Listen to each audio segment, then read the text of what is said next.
আমাদের আদি পিতা আদমকে তিনি জান্নাতে জায়গা করে দিয়েছিলেন, কিন্তু ওইটা দিয়েছিলেন মেহমানখানা হিসাবে। কেন জানেন তো? কারণ তিনি জমিনের জন্যই তাকে সৃষ্টি করেছেন, সত্য কিনা? জান্নাতের জন্য জান্নাতে রেখেছেন কিছুদিনের জন্য। সেখানে তিনি জান্নাতে আল্লাহর অর্ডারটা মেনে চলতে পারেন নাই বলে আল্লাহ তাআলা আবার দুনিয়াতে পাঠিয়ে দিয়েছেন। দুনিয়াতে পাঠিয়ে দেওয়ার সময় তিনি বলেছেন, ইম্মা ইয়াতিয়ান্নাকুম মিন্নি হুদান, তোমাদের কাছে আমার পক্ষ থেকে হেদায়েত আসবে, তোমাদের কাছে আমার পক্ষ থেকে হেদায়েত আসবে। ফামান তাবিআ হুদায়া ফালা খাউফুন আলাইহিম ওয়া লা হুম ইয়াহজানুন, যে কেউ আমার হেদায়েতের অনুসরণ করবে সেই ব্যক্তি কখনো ভয়, সামনের জীবনে তার ভয় থাকবে না, পিছনের জীবনের জন্য তার কোনো পেরেশানি থাকবে না। আল্লাহ তাআলা আমাদেরকে দুনিয়াতে পাঠার সময় আমাদের বাবাকে বলে দিয়েছেন সেটা। দুনিয়াতে আসার পরে আমরা সবার আগে ভুলে গেছি আল্লাহকে। আল্লাহকে যারা ভুলে যায় তারা জান্নাতের পথ হারিয়ে ফেলে। যে জায়গায় আমাদের বাবা ছিলেন, আমাদের মা ছিলেন, আদম এবং হাওয়া ছিলেন, সেই জায়গা আবার যেতে হবে না? যেতে হবে না? যেতে হবে বলেন? কে কে যেতে চান দেখি হাত তোলা দে। আমিও যেতে চাই, আমিও যেতে চাই। আলহামদুলিল্লাহ, আল্লাহ আমাদের হাতগুলি কবুল করুন, জান্নাতের জন্য আমাদের কবুল করুন। দুনিয়াতে আসার পরে শয়তান কিন্তু আমাদের পিছু ছাড়ে নাই। বাবা মাকে যেভাবে জান্নাত থেকে বের করে দিয়েছেন, আমাদেরকেও জান্নাতে যাওয়ার পথটা বন্ধ করে দিতে চান। কোনোভাবেই যেন জান্নাতে যেতে না পারি সেই চেষ্টা সে করেই যাচ্ছে নিরত। আর তার কিছু সেলা চামুন্ডারা আছে, তারা তার পক্ষ হয়ে কাজ করে যায়। এই যে আজকের এই মাহফিলটা, আপনারা ভালো করে জানেন যে এই মাহফিল আরেক বছর না আসলে আর হচ্ছে না এখানে, ঠিক না? ঠিক কিনা বলেন? তারপরেও বাজারে যত মানুষ আছে, দোকানে, এখানে হয়তো তত মানুষ নেই, ওখানে আরো বেশি মানুষ আছে। এর অর্থ হচ্ছে ওখানে যারা আছে ওদেরকে কে কে প্রলোভন দিল, প্রশ্রয় দিল ওখানে যাওয়ার জন্য? শয়তান লেগে আছে। শয়তানের সাথে তার দোসররাও আছে। বন্ধু বান্ধবরা ডাকছে, চল একটু ঘুরে আসি, চল একটু ঘুরে আসি। এই বন্ধু বান্ধবরা মানুষকে পথভ্রষ্ট করছে। সৎ বন্ধু না হলে আপনাকে এই বন্ধু বান্ধবরা পথভ্রষ্ট করবে। আল্লাহ তাআলা বলছেন, আল আখিল্লাউ বা'দুহুম লিবা'দিন আদুউন ইল্লাল মুত্তাকিন। মুত্তাকিরা ছাড়া ঈমানদাররা একে অপরের বন্ধু হয়। ঈমানদাররা দেখা হলে বলে, চলো দোস্ত মসজিদে চলো। ঈমানদাররা দেখা হলে বলো, চলো আমরা একটা ভালো কাজ করি। আর যদি দুষ্ট লোকেরা থাকে, ওদের কাজে হলো সবসময় আপনাকে খারাপের দিকে পথ দেখাবে। বলো চলো একটা সিনেমা চাই, ওখানে একটা যাত্রা হচ্ছে, ওখানে একটা ইটা হচ্ছে, শুনছো অমুকখানে একটা অমুকের একটা কনসার্ট হচ্ছে, এগুলি আপনাকে স্মরণ করিয়ে দিবে। এরা সাক্ষাৎ শয়তানের দোসর। কিয়ামতের দিন এরা আপনার শত্রু হবে। কি বলবে? ইয়া লাইতানি লাম আত্তাখিজ ফুলানান খলিলা। সেদিন আফসোস করে বলবে, হায় রে, অমুককে যদি বন্ধু না বানাতাম। লাকাদ আদাল্লানি আনি যিকরি বা'দা ইয জাআনি ওয়া কানা শাইতানু লিল ইনসানি খাযুলা। আমার কাছে আল্লাহর বিধান এসেছিল, আয়াত এসেছিল, এই শয়তান তো আমাকে এই পথ থেকে দূরে সরিয়ে দিয়েছে। আল্লাহর বিধান এবং আয়াত কে নিয়ে আসছে? নবীরা। নবীদের চেয়ে পৃথিবীতে ভালো মানুষ আর কেউ কোনোদিন ছিল না। ছিল কিনা বলে? ছিল না। নবীদের পথে চলতে হলে শয়তানের পথ ছাড়তে হবে। নবীদের পথে চলতে হলে খারাপ লোকের সংস্রব ছাড়তে হবে। নবীদের পথে চলতে হলে নবীদের মাদ্রাসাকে ভালোবাসতে হবে। নবীদের পথে চলতে হলে মসজিদে আপনার অন্তরটা লটকে থাকতে হবে। নবীদের পথে চলতে হলে আপনাকে দুনিয়ার চাকচিক্য দেখে আপনি পাগল হওয়ার কোনো কারণ নাই। দুনিয়ার চাকচিক্য কিছুদিনের জন্য। কয়দিনের জন্য বলেন তো? একটা মানুষ 10 বছর পর্যন্ত কিছুই বুঝে না, ছোট বাচ্চা থাকে, অথবা 12 বছর পর্যন্ত। এরপরে কিছুদিন সে খেল তামাশার মধ্যে লিপ্ত থাকে, মানে তখন সে মনে করে যৌবন, কি করব না করব। এরপরে বিয়ে শাদী করলে সম্পদ জোগানোর চিন্তা থাকে। এরপরে যদি বাড়িঘর করে, এখন বাড়িঘর অহংকার করতে থাকে, বন্ধু বান্ধব দাওয়াত দেয়, আসো দেখো আমার বাড়িঘর কি আছে, সুবহানাল্লাহ। এরপরে আল্লাহ তাআলা তাকে দুনিয়া থেকে নিয়ে যায়, কাজ কিছুই করা হয় নাই। আখিরাতে বিশাল যে জীবনের কি শেষ আছে ভাই? আখিরাতের জীবনের কোনো শেষ নাই। সেই জীবনের জন্য কোনো পাথেও সংগ্রহ করা হয় নাই। আপনি যদি কেউ আপনাদের দেশে কেউ সৌদি আরব যায় না? যায় কিনা? সৌদি আরব যাইয়া কেউ কি ওখানে ভুলে যায় দেশের কথা? না, ভুলে থাকতে পারে না। কেন? সেই মনে করে আমার বাড়ি কিন্তু এটা নয়, আমার বাড়ি বাংলাদেশে। টাকা পয়সা যা পাই বাংলাদেশে পাঠাই, কেন? যাতে করে সেখানে গেলে শান্তিতে বসবাস করতে পারি। দেশে গেলে এখানে আমার টাকা রোজগারের জায়গা হিসেবে আসছি। দুনিয়াটা হচ্ছে আখিরাতের জন্য কিছু জিনিস সংগ্রহের জায়গা। যে কেউ সংগ্রহ করে যেতে পারবে না সেখানে কিছুই পাওয়া যাবে না। সেখানে সংগ্রহ করে যেতে হলে দুনিয়াতে এত বেশি দুনিয়ার প্রতি মোহ আপনার থাকতে পারবে না। যত বেশি আপনি চিন্তা করবেন যে আমার এইটা হলো না কেন, ওইটা হলো না কেন, ওইটা হলো না কেন, এই কোনোটাই আপনার সাথে কবরে যাবে না, সবগুলো উপরে রেখে যেতে হবে। যদি সন্তান ভালো হয়, যদি সন্তান নেককার হয়, যদি সন্তান আলেম হয়, তাহলে সেই সন্তান যত ইবাদত করবে আপনার আমল নামায় তা যুক্ত হতে থাকবে। আল্লাহু আকবার। আর সন্তানকে যদি কোনো সম্পদ দিয়ে যান, আর সেই সন্তান খারাপ কাজে ব্যয় করে, কবরে বসে কি শান্তিতে থাকবেন? শান্তি পাবেন না, ওখানেও অশান্তি আপনার যুক্ত হবে। দুনিয়ার বুকে এই জন্য আপনাকে শত্রু চিনতে হবে। আপনার বড় শত্রু হচ্ছে শয়তান। 2 নম্বর শত্রু হচ্ছে বন্ধু বান্ধব, খারাপ বন্ধু বান্ধব, যারা আপনাকে ভালো পথ থেকে দূরে বের করে নিয়ে গেছে। 3 নম্বর শত্রু হচ্ছে আপনার এই 2 বাহুর পাশে থাকে, এটাকে কোনোদিন দেখেন না, এটার নাম হচ্ছে নফস। এই নফস আম্মারা আপনাকে খারাপের দিকে নির্দেশ দেয়। ওয়ামা উবাররিউ নাফসি ইন্নান নাফসা লাআম্মারাতুম বিসু। আমি আমার নফসকে গুনাহমুক্ত বলছি না, নফস তো খারাপের দিকে নির্দেশ দেয়। বিশ্বাস করুন, এই নফসকে বাঁধা অনেক কঠিন কাজ। এই নফস কিছুক্ষণ পর ছুটে যায়, মনে বলে যে এটা করে ওইটা দেখি, ওখানে যদি ঘুরে আসি, কিন্তু নফসকে বেঁধে রাখতে হবে। কারণ এই কয়টা দিন সলফে সাহাদে আফসোস করে বলতেন, কয়টা দিন একটু সবর করো। আল্লাহর ইবাদতে সবর করাটা কত বেশি জরুরি, এটা আপনাকে কিভাবে বুঝাই? আল্লাহ তাআলা কোরআনে কারীমে বলছেন, ওয়াসতাবির লিইবাদাতিহি। আল্লাহর ইবাদতের জন্য সবর করতে হয়। সবর কেমনে করে? 3 রকমের সবর আছে। ফজরের নামাজে উঠা কষ্ট কিনা? অনেকেই ফজরের সালাতে কিন্তু জামাতে হাজির হয় না। 2-3 জন নিয়ে ইমাম সাহেব কোন রকম কাজটা সারিয়ে ফেলে, যে যাক অন্তত জামাতটা হয়েছে।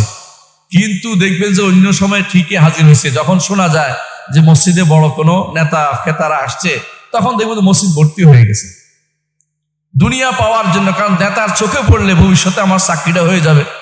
দুনিয়া আর কিচ্ছু না। দুনিয়া আল্লাহর চোখে যে আপনি চোখের সামনে আছেন কিনা, আল্লাহ তাআলা আপনাকে দেখছেন কিনা? যে আল্লাহ আপনাকে দেখছেন, সার্বক্ষণিক দেখছেন, যত অন্ধকার প্রকোষ্ঠেই থাকেন না কেন, আল্লাহ আপনাকে দেখছেন। অন্ধকার যেখানে পানির নিচে, সেখানে আলো যেখানে নাই, সেখানে যদি কোনো মাছ ঘুরে বেড়ায় পানির নিচে, আল্লাহ দেখেন কিনা? দেখেন কিনা বলেন? দেখে, আপনাকেও দেখে, আপনার সন্তানকেও দেখে। রাতের অন্ধকারে কোথায় হেঁটে যাচ্ছেন আল্লাহ দেখে, দিনের বেলা কোথায় কি করছেন আল্লাহ দেখে। তাহলে আল্লাহকে যথাযথ আল্লাহকে লজ্জা করে আপনি সবর করে, ঘুমকে বাদ দিয়া ইবাদতের জন্য সবর করতে হয়। একটা এখানে বসছেন যে এইটা একটা ইবাদত, বলেন দলিল দেন। দলিল হচ্ছে রাসূলুল্লাহ সাল্লাল্লাহু আলাইহি ওয়াসাল্লাম বলেছেন, আমার নবী বলেছেন, যেখানে আল্লাহর জিকির হয়, ইবাদত হয়, সেখানে ফেরেশতারা সেটাকে ডানা, সেখানে ফেরেশতারা সেখানে এসে ফেরেশতারা তাদের সেখানে অবস্থান করে ফেরেশতারা, এবং আল্লাহর পক্ষ থেকে রহমত নাজিল হয়, সাকিনা আসে, ফেরেশতারা সেখানে ঘিরে ধরে এবং তারা একে অপরকে ডাকে, হালুম্মু, এদিকে আসো, এদিকে আসো, এখানে বসো। এই মজলিসগুলো আল্লাহ তাআলার প্রিয় মজলিসের অন্তর্ভুক্ত। এইখানে আপনি সবর করে বসা, এটা সওয়াবের কাজ। দ্বিতীয় সবর হচ্ছে গুনাহ থেকে বাঁচার জন্য সবর। গুনাহ থেকে সব বাঁচার জন্য সবর কি? মন চায় এই তো কিছুক্ষণ একটু কি দেখি, পর্নোগ্রাফি দেখি। আগেকার দিনে একটা সিনেমা দেখতে হলে ওই যে রাজশাহী শহরে যাইতে হইতো, যাইয়া ওই একটা সিনেমা হলে দেখে আশেপাশে হুজুর দেখা যায় কিনা, আশেপাশে মুরব্বীরা কেউ দেখতেছে কিনা, বিভিন্ন রকমের চুরি চুট্টামি করে ঢুকতে হইতো। এখন কিন্তু অবস্থা এমন দাঁড়িয়েছে, আপনার হাতের মুঠোর ভিতরে গুনাহটা ঢুকিয়ে দেওয়া হয়েছে। যদি আল্লাহকে কেউ ভয় না করে তাহলে রাতের সারা রাত ধরে অন্যায়ের মধ্যে যুবকরা লিপ্ত হয়ে যাবে। নাউযুবিল্লাহ। ঈমান রাখা এখন সবচেয়ে কঠিন কাজ হয়ে দাঁড়িয়েছে। এই সময়ে আপনার আমার জন্য সবচেয়ে বেশি দরকার গুনাহ থেকে বাঁচার জন্য সবর করা। ওয়াসতাবির লিইবাদাতিহি, গুনাহ থেকে বাঁচার জন্য ইবাদতের মাধ্যমে সবর করবেন। ওই গুনাহ বাদ দিবেন, ইবাদতের মধ্যে নিজেকে নিয়োজিত করে রাখবেন। 2 নম্বর কাজ। 3 নম্বর, বিপদ আপদ আপনার আসবেই। দুনিয়াতে আল্লাহ তাআলা বিপদ আপদ দিয়েছেন বিভিন্ন কারণে। 1 নম্বর কারণ হচ্ছে আপনাকে ঈমান পরীক্ষা করবেন আল্লাহ তাআলা। ওয়ালা নাবলুয়ান্নাকুম বিশাইইন মিনাল খাউফি ওয়াল জু'i ওয়া নাকসিম মিনাল আমওয়ালি ওয়াল আনফুসি ওয়াস সামারাত ওয়া বাশশিরিস সাবিরিন। আপনার সম্পদ নিয়ে যাবে, সন্তান নিয়ে যাবে, আপনার কষ্ট, আপনাকে বালা মুসিবত দিয়ে ভর্তি করে দিবে, কিন্তু আপনাকে আল্লাহ চাচ্ছেন পরীক্ষা করে খাঁটি করে নিতে। এই জন্য দেখবেন কাফের কিছু হয় না। আমাদের ইসলামী বিশ্ববিদ্যালয়ে একজনে পশ্চিম দিকে ফিরে আসারও খায় না। আসার খাওয়া বুঝেন তো, নামাজ তো পড়েই না, ওইদিকে পড়েও না, ওইদিকে কোনোদিন ওর কোনোদিন সর্দি লইতেও আমরা দেখি না। তো আমরা বলতাম যে এই লোকটার কোনো সর্দি হয় না। আর আমাদের অনেকের এই ঠান্ডা লাগে, জ্বর উঠে, এই লোকের কোনোদিন কিছু খারাপ দেখি না, তার সবসময় কাল ভালো থাকে, ঘটনা কি? তো আমার কাছে বন্ধুরা এসে বলল, আমি বললাম শোনেন, আল্লাহ তাআলা যার ভালো চান তাকে দুনিয়াতেই বিপদ আপদ দিয়ে তার গুনাহ মাফ করে দেন, 1। দ্বিতীয়ত তার মর্যাদা বৃদ্ধি করে দেন, 2। তৃতীয়ত তাকে খাঁটি করে তোলেন। দুনিয়ার যে যা ঢুকাইছেন প্যাটের ভিতরে, যা চোখ দিয়ে দেখছেন, যা পা দিয়ে হেঁটে অন্যায়ের দিকে গেছেন, হাত দিয়ে যা ধরছেন, যা অন্যায় সম্পদ বক্ষণ করছেন, ঈমানদারকে যাকে ভালোবাসে আল্লাহ তাকে বেশি পরীক্ষা করে। রাসূলুল্লাহ সাল্লাল্লাহু আলাইহি ওয়াসাল্লাম বলেছেন, আশাদ্দুন নাসি বালান আল আমবিয়া সুম্মাল আমসালু ফাল আমসাল। দুনিয়ার বুকে সবচেয়ে বেশি বিপদে রাখে আল্লাহ নবীদেরকে, তারপর নবীদের যারা কাছাকাছি তাদেরকে সেই সেই বিপদটা দিয়ে থাকেন, তারপরে এইভাবে। আর যারা হাদিসে আছে, রাসূলুল্লাহ সাল্লাল্লাহু আলাইহি ওয়াসাল্লাম বলেছেন, ঈমানদার হচ্ছে গাছের মতো, এমন গাছ যে গাছে বাতাসে কি করে এদিক ফেলায় একবার ওদিক ফেলায়, অর্থাৎ দুনিয়ার বুকে তার কিছু বিপদ আপদ হবেই। আর কাফের হচ্ছে এমন গাছ যে গাছে বাতাসে একটু নড়ে না, শক্ত একটা গাছ, তাল গাছের মতো, একটু বাঁকা হয় না, শক্ত থাকে কাফের। ঈমানদারের বিপদ আপদ হবে, কিন্তু সবর করতে হবে। এই সবরের একটা হচ্ছে বন্ধু বান্ধব আপনাকে হারাম কিছু পাঠাবে, বন্ধু বান্ধব আপনাকে হারাম রিকোয়েস্ট পাঠাবে, আপনাকে মেয়েরা রিকোয়েস্ট পাঠাবে, তথাকথিত এখন ফেসবুক বের হয়েছে, ওই ফেসবুক হচ্ছে শয়তানের আখড়া, কিছুই না। ফেসবুকের মধ্যে, বিশেষ করে ফেসবুকের মধ্যে যা আসে, এগুলি যদি কোনো কেবল দেখতেই থাকেন, আপনার সালাত দূরে সরে যাবে, মসজিদ থেকে দূরে সরে যাবেন, ঈমান থেকে দূরে সরে যাবেন, ধীরে ধীরে আপনার আল্লাহকে ভুলে যাবেন। এরপরে আপনার কাছে আর কোনো কিছু খারাপ মনে হবে না। একটা মেয়ের দিকে তাকানো কি হালাল? হারাম না? এই যে খবর পাঠিয়ে একটা মেয়ে আছে টিভির মধ্যে দেখে, এটা কি হালাল তাকানো এটার দিকে? আপনার ঘরে কি টিভিটা আছে? আছে, অনেকের ঘরে আছে, আমি জানি অনেকের ঘরে আছে। এইটা টিভিটা হচ্ছে একটা শয়তানের বাক্স। দয়া করে এই বাক্সটা বের করে ফেলে দিবেন, কোনো দরকার নাই। এই বাক্সটা আপনার কোনো উপকার করে না। আমাদের বাসায় বাক্সা নাই, আমাদের রুমও নাই, আমাদের কোনো ক্ষতি হচ্ছে না। বিশ্ব কোন দিকে চলে গেল আপনার কোনো লাভ নাই। যত বেশি দুনিয়ার দিকে আপনি ঝুঁকবেন, কোথায় কি হয়েছে জানি আপনার কি হবে, শেষ পরিণতি কি? আপনি যখন কবরে যাবেন, আমল করেন নাই, আপনার ওই সমস্ত জিনিস আপনার কোনো উপকার দেবে না। কিন্তু যদি আমল করতে পারেন, বন্ধু বান্ধবদের চক্রান্ত থেকে বের হয়ে যেতে পারেন, আল্লাহ তাআলা আপনাকে জান্নাত দিবেন। আল আখিল্লাউ বা'দুহুম লিবা'দিন আদুউন ইল্লাল মুত্তাকিন। কিন্তু মুত্তাকিরা সেদিন শত্রু হবে না। দুনিয়ার বুকে যে সমস্ত খারাপ লোকেরা আপনাকে বন্ধু হিসেবে নিয়েছিল, তারা সেদিন ইস্তাবাররা আল্লাযীনা তাবাউ মিনাল্লাযীনা তুবু। আল্লাহ বলতেছেন, যারা অনুসরণ করে চলছেন, আজ নেতা খেতা আছে না, নেতাদের অনুসরণ করছে, সেদিন নেতারা বলবে অসম্ভব, তোমাকে আমি চিনি না, একদম বেমালুম অস্বীকার করে যাবে। আল্লাহ বলতেছেন এটা, ইস্তাবাররা আল্লাযীনা তাবাউ মিনাল্লাযীনা তুবু। যাদের অনুসরণ করতো তারা বলবে আমার তোমাদের চিনি টিনি না।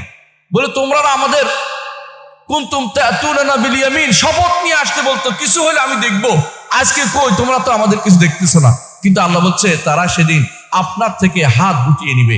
দুনিয়া থাকতে যেন আপনার বন্ধুকে চিনেন। আপনার বন্ধু হচ্ছে আল্লাহ, আপনার বন্ধু হচ্ছে রাসূল, আপনার বন্ধু হবে রাসূলের যারা সত্যিকার অনুসারী, তারা সাধারণ কোনো আলেম নয়, যারা আলেমে দ্বীন, এই মাদ্রাসা থেকে যারা বের হবে তারা আপনার বন্ধু হবে। লাভ কি? আপনি যদি কিছুই করতে না পারেন, এইখানে যে বসছেন এটাও আপনার পক্ষে যাবে। রাসূলুল্লাহ সাল্লাল্লাহু আলাইহি ওয়াসাল্লাম কি বলেছেন? নাহনু কওমুন লা ইয়াশকা জালিসুহুম। আমাদের সাথে বসলে কোনো ব্যক্তি কিন্তু হতভাগা হয় না। প্রিয় ভাইরা, একটা ঘটনা বলি শোনেন। রাসূলুল্লাহ সাল্লাল্লাহু আলাইহি ওয়াসাল্লামের একদিন এরকম দাস দিচ্ছেন, তিনজন আসছে, একজন এসে আস্তে করে চলে গেছে যাতে করে রাসূল দেখতে না পায়, বুঝছেন তো অবস্থাটা। আরেকজন এসে ওই খাম্বার পিছনে লুকিয়ে বসে আছে। আরেকজন এসে একবারে বসে গেছে দাঁড় শোনার জন্য। রাসূলুল্লাহ সাল্লাল্লাহু আলাইহি ওয়াসাল্লাম তার সাথে উদাহরণ দিয়েছেন তিনটা। বলছেন যে যে লোকে আমাদের সাথে বসে গেছে সে খাবারে অংশগ্রহণ করছে, আর যে লোকে পিছনে লজ্জাবে পিছনে বসছে, ইস্তাহি আল্লাহু মিনহু, আল্লাহ তাকে লজ্জা ভেদ দূরে সরিয়ে দিয়েছেন, আল্লাহ থেকে লজ্জা করার কারণে দূরে সরিয়ে দিয়েছেন। আর যেই ব্যক্তি দূরে আস্তে করে পালিয়ে গেছে, আর আল্লাহ আল্লাহ তার থেকে মুখ ফিরিয়ে নিয়েছেন। তাহলে আল্লাহর এই দিন থেকে, মাজলিস থেকে কখনো মুখ ফিরিয়ে যাবেন না কোনোদিন। মনে রাখবেন, এটা হচ্ছে আপনার দিনের সহযোগী কাজ। একজন বললো যে ইয়া রাসূলুল্লাহ, অমুক তো এখানে আসছে, সে বসার নিয়তে আসেনি, এমনি যাচ্ছিল বলে বসছে। বলে যে নাহনু কওমুন লা ইয়াশকা জালিসুহুম, আমরা এমন একটি জাতি, আমাদের সাথে কেউ বসলে কোনোদিন হতভাগা হয় না। আল্লাহু আকবার। এখানে বসলে হতভাগা হবেন না। আমাদের শেখ মোহাম্মদ বিন সালেহ আল উসাইমিন একটা ঘটনা আপনাদেরকে বলি। তিনি একদিন দেখছেন তার সামনে একটা ছেলে বসা আছে। তিনি বলতেছেন, এই আমি কি বলছি? তো বলতে পারে না। তো বলছে, তুমি আসছো কেন? তুমি তো আমাকে যা বলছি বলতে পারো না, আসছো কেন? বলছে, আমি আপনার মুখে শুনেছি যে নাহনু কওমুন লা ইয়াশকা জালিসুহুম, আমরা এমন একটি গোষ্ঠী যে আমরা এখানে কেউ যদি আমাদের সাথে বসে হতভাগা হয় না। আমি এইটা শুনি, সেই থেকে আমি যাই না, যে বুঝি আর না বুঝি এখানে বসলে তো আমি সৌভাগ্যশালী হবো। সুবহানাল্লাহ। বুঝতে পারছেন কথাটা? সুতরাং আলেমদেরকে ভালোবাসেন।